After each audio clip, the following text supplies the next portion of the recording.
The Dutch Grand Prix gave us one of the most dramatic races of the season so far.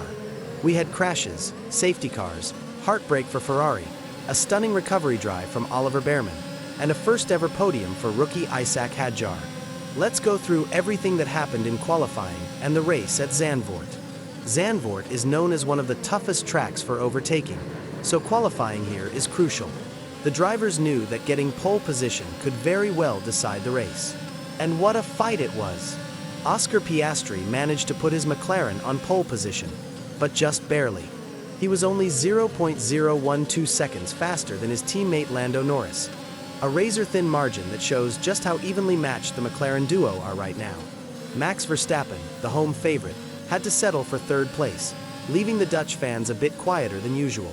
But the biggest surprise of the session was rookie Isaac Hadjar, who delivered an outstanding lap to take P4.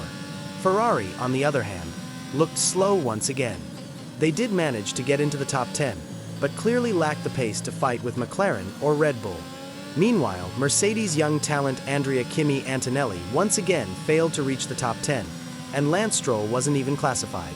So, heading into Sunday, it was Piastri on pole, Norris right alongside him, Verstappen behind, and a rookie Hadjar starting from the second row.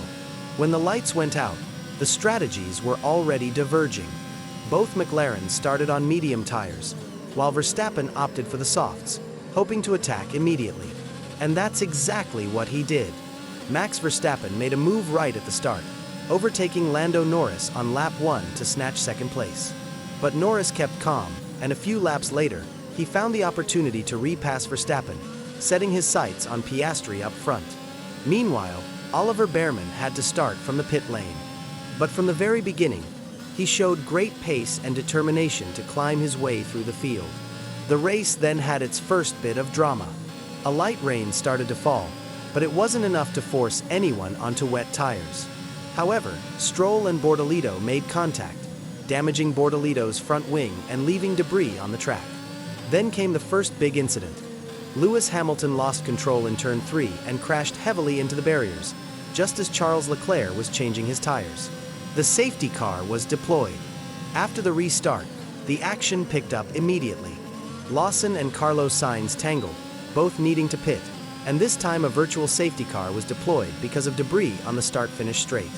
Charles Leclerc then had a heated battle with George Russell. With an aggressive move, Leclerc forced his way through into 5th place, even making slight contact. Ferrari seemed to finally be in the fight, but their afternoon was about to implode. Andrea Kimi Antonelli made his second stop, and Ferrari reacted by calling in Leclerc on the following lap to cover him. But things went horribly wrong. On cold tires, Leclerc entered turn 3 just as Antonelli went for an overtake. The two collided, and Leclerc's Ferrari was launched into the barriers.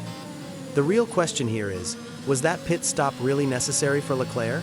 However, that was the end of the race for Leclerc, and it brought out another safety car. Both Ferraris were now out, leaving the team with nothing to show for the weekend. During the safety car, McLaren decided to pit both drivers for hard tires, playing it safe for the final stint. Behind them, though, several drivers gambled on softs, hoping to attack in the closing laps. But then came disaster for Lando Norris. Just as he was chasing Piastri, Norris suffered a technical issue and was forced to retire from the race. It was a crushing blow for him and his championship fight. He's now 34 points behind Piastri, a massive gap with the season heading into its final stretch. That left Piastri with a clear path to victory. He controlled the race from the front, never looking in real danger. But the real excitement came from the battles behind him. Oliver Bearman, starting from the pit lane, kept pushing and managed to fight his way up to an incredible 6th place at the finish. A truly remarkable drive that has to be considered one of the best of his young career so far. And the fairy tale of the day belonged to Isaac Hadjar, who capitalized on the chaos to finish on the podium for the very first time in Formula One. A rookie on the podium at Zandvoort. That's something special. So the Dutch Grand Prix had it all. Crashes, drama, safety cars, heartbreak for Ferrari and Norris, and incredible performances from the young guns. Oscar Piastri takes another huge step in the championship fight, while Lando Norris is left wondering what could have been. Bearman proves why he's such a highly rated talent, and Hadjar shows he belongs at the top level with his first podium. This season just keeps delivering surprises, and after Zandvoort, it feels like the momentum is swinging firmly in Piastri's direction. That's the recap of the Dutch Grand Prix. What did you think of the race? Who impressed you the most? Piastri, Behrman, or Hadjar? Which incident shocked you more? Hamilton, Leclerc? Let me know in the comments below. And don't forget to like and subscribe for more Formula One breakdowns every race weekend.